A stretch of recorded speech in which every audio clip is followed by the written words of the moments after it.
Qad khasiral ladzina kadzdzabu biliqa'illah.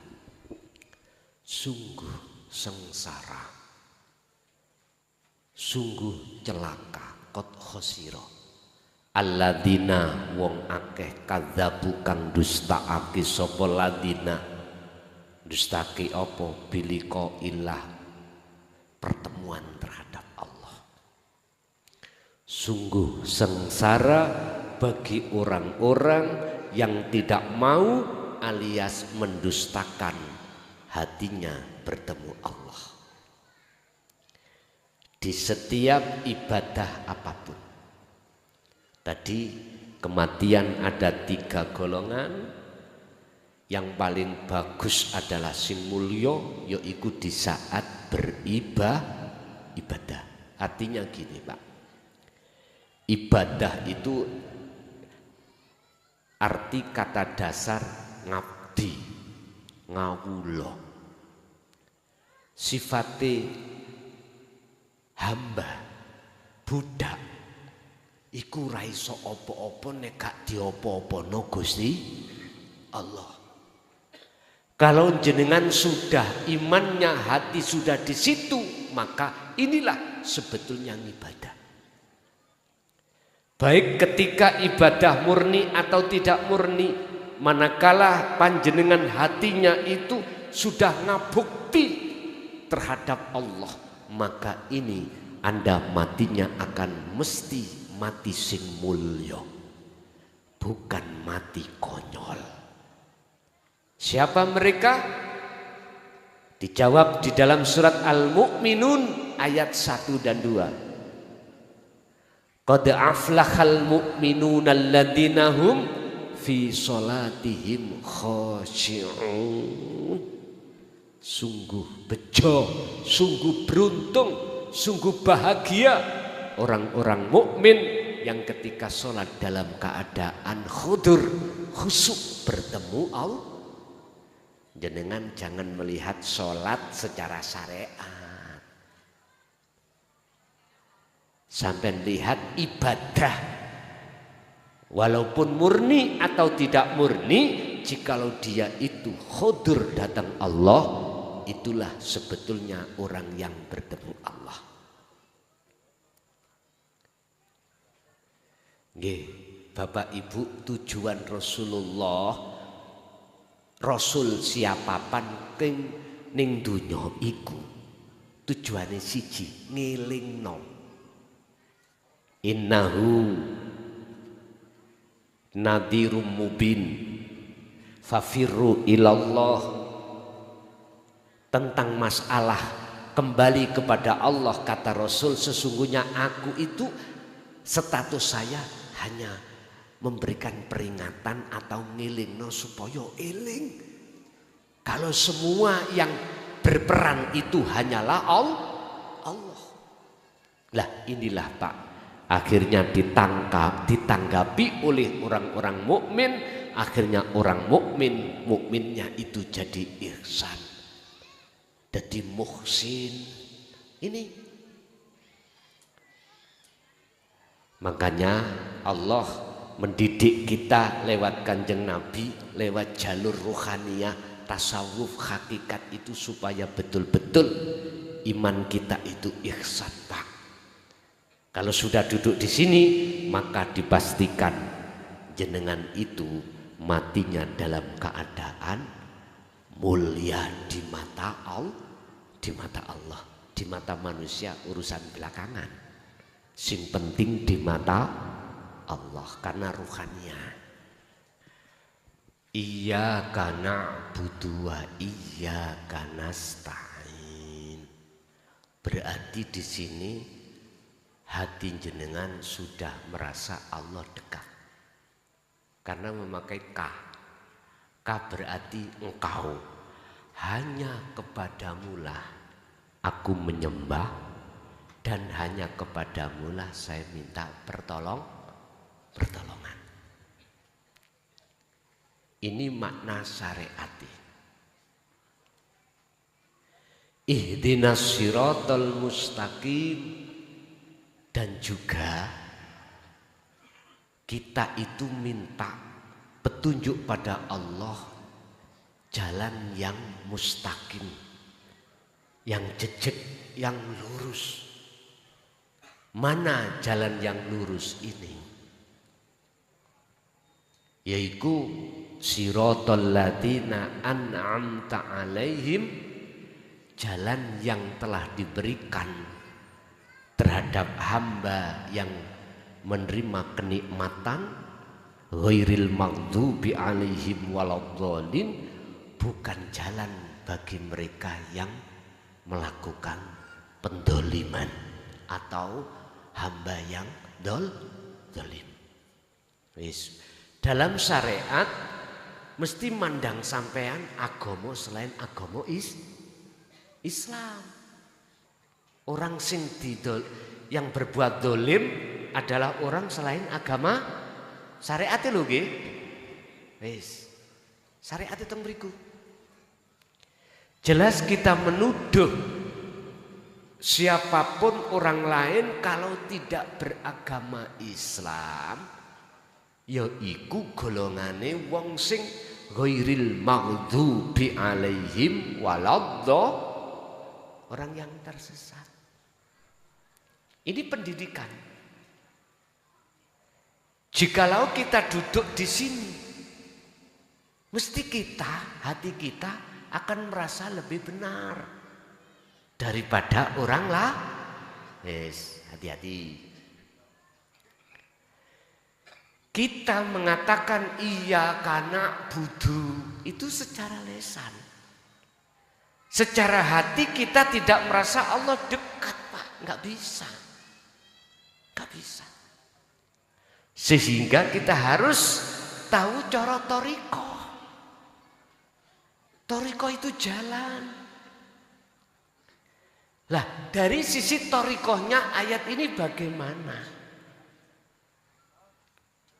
Kalau kita bicara torikoh kan masih dalan toh Pak. Belum nyampe datang tujuan.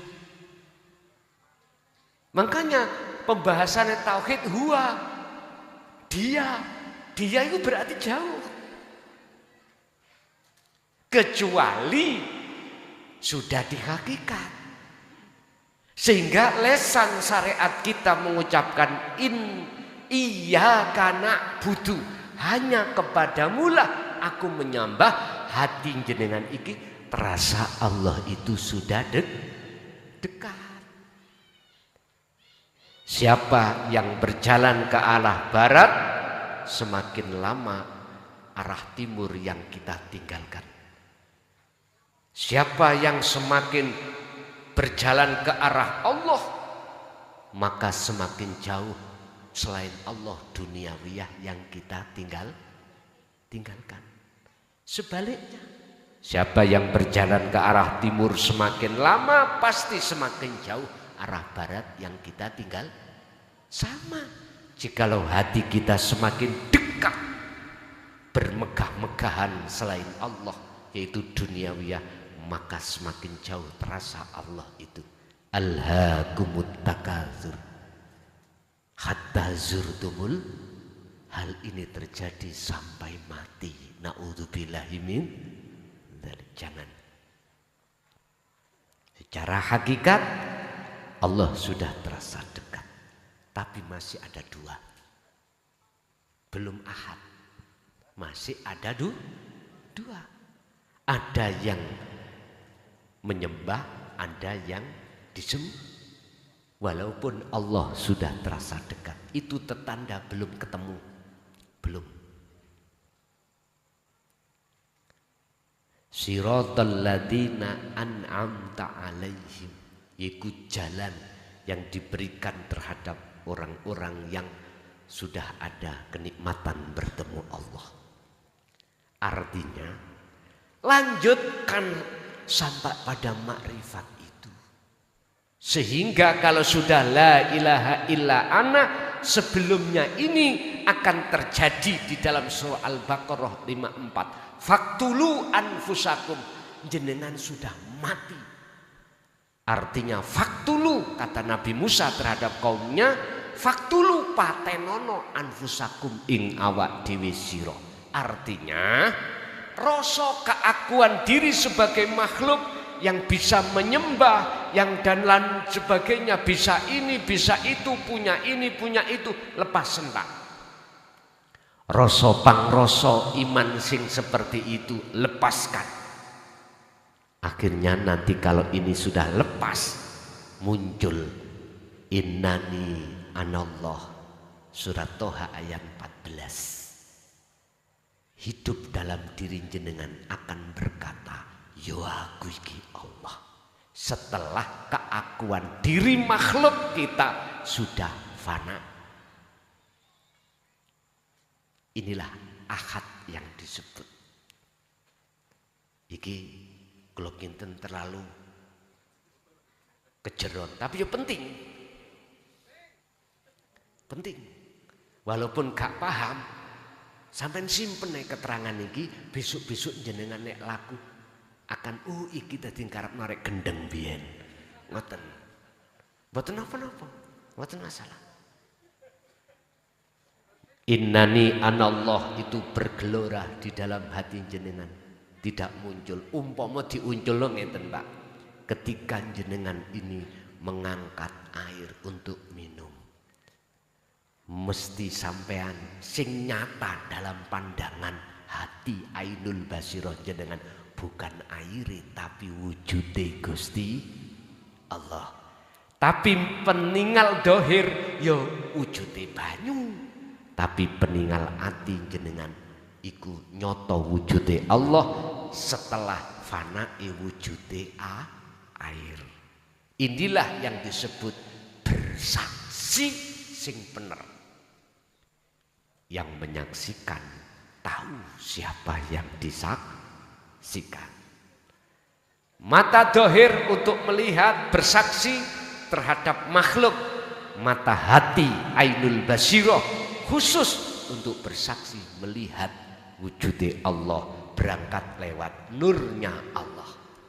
Nuri Allah itu akan menyala di dalam hati jenengan manakala jenengan mengikuti kanjeng Nabi alladzina yadhkurunallaha qiyaman wa qu'udan wa ala junubihim. Surat Ali Imran ayat 91. Kanjeng Nabi dan orang-orang yang mengikuti setia ajaran Rasulullah ketika dia baik berdiri, duduk, berbaring, hatinya selalu ingat dateng Gusti.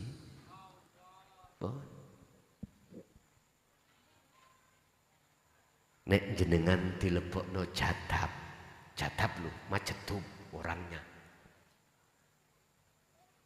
Iki ngomongnya wis gak iso dikontrol, Pak. Sopo sing muni gak ngomong salon? Allah, ngoten. Wis.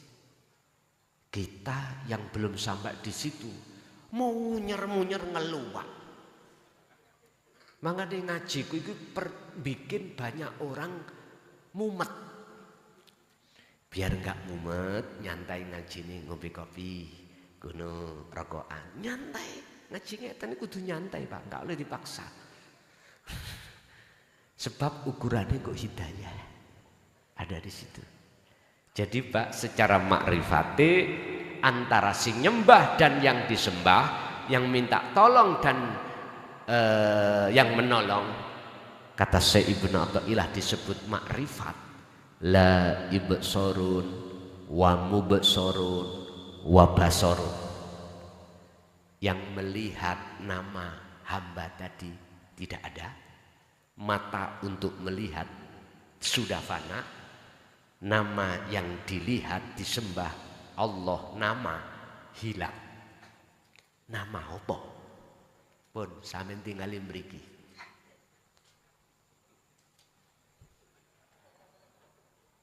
Laisa kamislihi. Ya inilah ahad. Ahad itu tidak ada yang lain. Syuhudul wahdah fil kasrah. Ketika jenengan menghadapi berbagai banyak macam ragam nurullah, wujudnya Allah yang berupa nur dunya saisine wahdah, kamu harus ketunggal. Piye carane? Ngeten mawon para masayih iku sampak apa? Diewangi. Tinggalkan anak, tinggalkan istri, tinggalkan ngaji, tinggalkan urusan dunia. Khalwat uzlah ning jero kamar ora metu. Jenengan kali kula gak metu sak jam ngono wis gringgingen. Gitu ya? Gringgingen. Makane kata beliau biryadati wal azkar, prihatin secara jasmania wal azkar, selalu zikir itu kudu dipupuk. Bahasa Mbah biyen nek dawuh, ojo mangan nek gak duwe, ojo ngombe nek gak ngelak, ojo turu nek gak. Lah di saat itu buatlah al azkar, hatimu senantiasa berzikir. Begitu Pak. Injih. Wis nek tutuk makrifat dari segi ayat ini tadi, akeh wong bingung. Mengapa bingung? Karena selain Allah dalam diri kita masih terasa wujud, terasa ada. Itu ngarakno bingung. Mosok sih Gusti Allah kotak salon lah bingung toh? Padahal dudu iku maksude.